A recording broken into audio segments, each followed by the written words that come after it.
Bonjour à toutes et à tous, et bienvenue dans votre rendez-vous dominical avec l'histoire, votre podcast, l'historien du dimanche.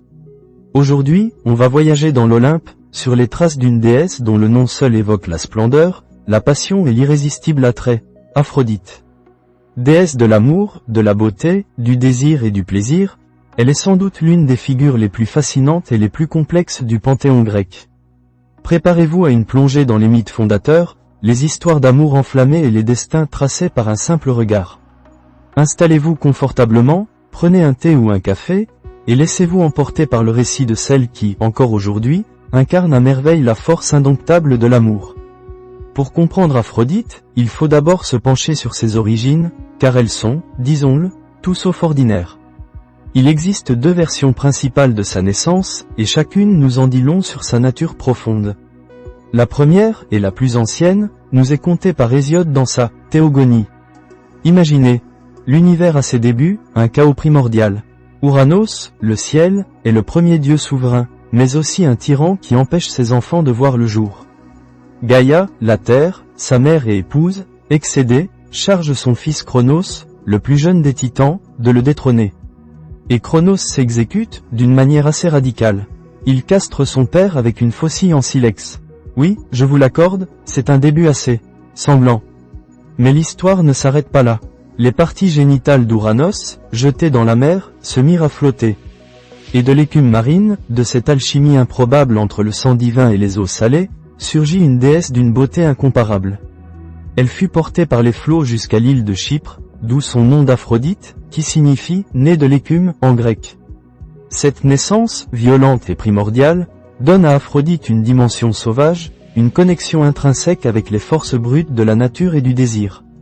Elle est née de la mer, immense et insondable, de la vie qui jaillit même des actes les plus sombres. C'est une déesse qui ne doit rien à personne, qui n'est la fille d'aucun père et d'aucune mère au sens traditionnel. Elle est une force en soi, une énergie pure. L'autre version, plus olympienne, nous est donnée par Homère. Dans cette version, Aphrodite est la fille de Zeus, le roi des dieux, et de Dionée, une titanide. Cette filiation la rendrait plus conventionnelle, membre à part entière de la famille olympienne. Cependant, même si elle est souvent représentée comme une fille de Zeus dans certaines traditions, c'est bien la version de la naissance de l'écume qui a marqué les esprits et qui, je trouve, colle le mieux à son essence un peu indomptable. Elle est la beauté qui émerge de l'inattendu, de l'extraordinaire. Dès sa naissance, on dit que le monde s'est émerveillé de sa splendeur. Les heures, déesses des saisons, l'accueillirent, la vêtirent de parures divines et la menèrent vers l'Olympe, où elle fut immédiatement reconnue comme la déesse de la beauté et de l'amour. Les fleurs naissaient sous ses pas, les rires fusaient à son passage, et tous les dieux, sans exception, tombèrent sous son charme. Mais Aphrodite, ce n'est pas juste l'amour des petits oiseaux ou la douce romance. C'est l'astérisque Eros, le désir passionnel, l'attraction irrésistible qui pousse les êtres à se désirer, à se reproduire, à créer. Elle est cette force fondamentale qui lie les espèces, qui fait éclore la vie, qui pousse à l'union. Son pouvoir est immense, capable d'enchanter les dieux comme les mortels, de semer la discorde ou d'apporter le plus grand des bonheurs. Ses attributs sont d'ailleurs à l'image de sa personnalité, la rose, symbole de la beauté et de l'amour parfait, mais aussi de la passion, la myrte, plante sacrée, la colombe et le cygne, emblème de la douceur et de la grâce, mais aussi de la fertilité. Partout où elle passe, l'air s'emplit d'un parfum suave, et les cœurs s'emballent. Pourtant, malgré toute cette beauté et cette puissance d'attraction, la vie sentimentale d'Aphrodite n'est pas de tout repos. Au contraire, elle est souvent faite d'ironie, de trahison et de passion dévorante. Son époux légitime, imposé par Zeus pour calmer la jalousie des autres dieux face à sa beauté, est Héphaïstos. Vous vous souvenez d'Héphaïstos, le dieu forgeron, boiteux, pas vraiment le plus beau des Olympiens, mais d'une grande habileté manuelle. C'est un mariage de contrastes, la plus belle des déesses unie au plus laid des dieux, le feu de la passion à la sueur de l'atelier. On peut imaginer la déception d'Aphrodite.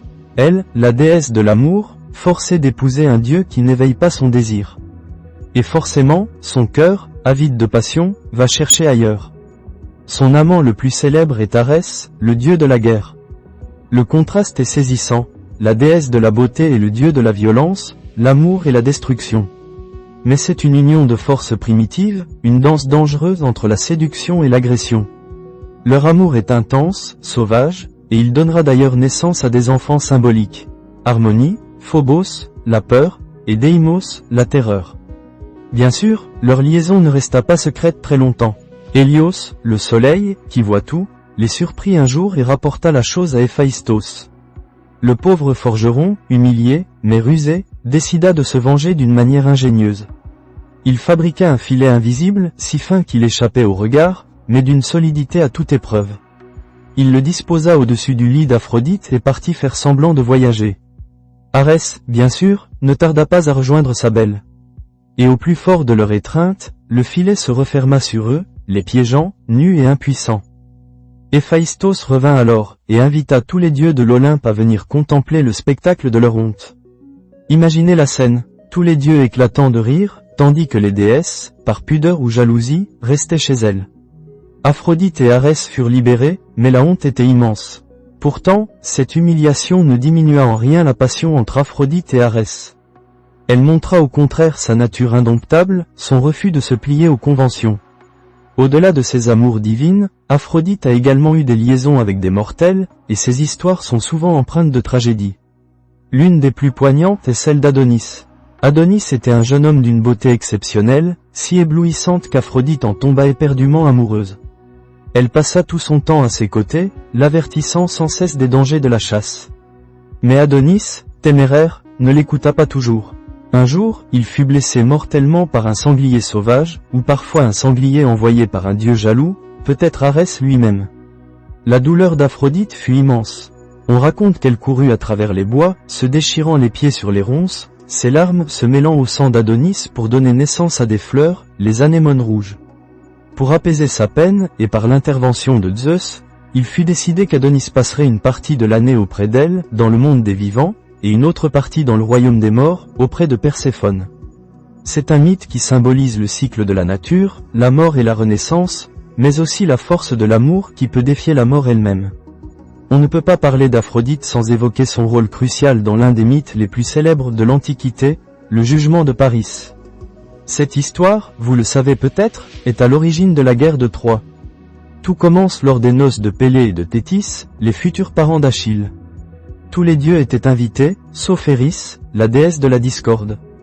Furieuse d'avoir été snobée, Eris jeta une pomme d'or sur la table du banquet, portant l'inscription « à la plus belle ». Bien sûr, 3 déesses revendiquèrent immédiatement le titre, Héra, Athéna et Aphrodite. Zeus, ne voulant pas prendre parti et s'attirer la foudre des 2 autres, désigna un arbitre pour les départager. Paris, un jeune prince troyen réputé pour sa sagesse et son sens de la justice, qui élevait des troupeaux sur le mont Ida. Les 3 déesses se présentèrent devant lui, chacune lui offrant un pot de vin, une tentation pour qu'il la choisisse. Héra lui promit la puissance royale et le contrôle de l'Asie. Athéna lui offrit la sagesse et la victoire à la guerre. Et Aphrodite, dans toute sa splendeur, dévêtue devant lui, lui promit l'amour de la plus belle femme du monde, Hélène de Sparte. Paris, séduit par la promesse d'Aphrodite, choisit cette dernière. Il offrit la pomme à la déesse de l'amour. Ce geste eut des conséquences désastreuses. En gagnant Hélène, il l'enleva de son époux Ménélas, déclenchant ainsi l'ire des Grecs et la célèbre guerre de Troie, qui dura 10 ans. On voit là le pouvoir d'Aphrodite, capable de lancer des événements majeurs avec un simple coup de cœur. Elle est une déesse qui prend parti, et dont les décisions ont des répercussions immenses. Le culte d'Aphrodite était très répandu dans le monde grec, notamment à Chypre et à Cythère, les îles où elle était censée avoir accosté après sa naissance. Ces temples étaient des lieux de célébration de la beauté, de la fertilité et de l'amour, parfois même avec une dimension de prostitution sacrée, où les prêtresses offraient leur corps en son honneur, considérant cela comme un acte de dévotion. C'était une façon pour les mortels de se connecter à la force vitale de la déesse. À Rome, Aphrodite fut assimilée à Vénus, qui deviendra une figure tout aussi importante, voire plus. Vénus était considérée comme l'ancêtre d'Énée, et donc, par extension, de l'agent Julia, la famille de Jules César et de l'empereur Auguste. Ce lien divin renforça encore sa stature et son importance dans la culture romaine. L'influence d'Aphrodite ne s'est pas éteinte avec la fin de l'Antiquité. Son ombre, ou plutôt sa lumière éclatante, plane toujours sur nous. Elle a inspiré d'innombrables artistes, peintres, sculpteurs, poètes. On pense bien sûr à la célèbre Vénus de Milo, symbole intemporel de la beauté féminine, ou à la naissance de Vénus de Botticelli, qui dépeint avec grâce son apparition de l'écume. Dans la littérature, elle est partout, de Shakespeare à la poésie moderne, comme l'archétype de la femme désirable et de la force de l'amour. Son nom même a donné naissance à des mots comme aphrodisiaque, un terme qui évoque directement la puissance du désir. Aphrodite est une déesse paradoxale. Elle est la beauté suprême, la tendresse des amantes, la joie du plaisir. Mais elle est aussi la jalousie féroce, la vengeance froide envers ceux qui osent la défier ou mépriser son pouvoir, la force irrationnelle qui peut mener à la ruine. Elle nous rappelle que l'amour n'est pas toujours doux et inoffensif. Il peut être une force dévastatrice, capable de bouleverser les empires, de briser les cœurs ou de mener aux plus grandes folies. C'est cette complexité qui la rend si humaine, si proche de nos propres expériences. Qui n'a jamais été submergé par un désir irrépressible ? Qui n'a jamais été blessé par l'amour ou émerveillé par la beauté ? Aphrodite est le miroir de nos passions les plus profondes. Voilà, chers auditeurs, un aperçu de la vie fascinante d'Aphrodite, la déesse qui incarne si bien l'amour et la beauté sous toutes leurs formes, même les plus tumultueuses. J'espère que ce voyage dans l'Olympe vous a plu et vous a donné matière à rêver, ou peut-être même à réfléchir sur la nature de nos propres désirs. Merci d'avoir été avec moi pour cet épisode de l'Historien du dimanche. N'oubliez pas que l'histoire est partout, même dans les contes les plus anciens. Prenez soin de vous, et je vous dis à très vite pour une nouvelle exploration. Rendez-vous dimanche prochain pour une nouvelle histoire captivante.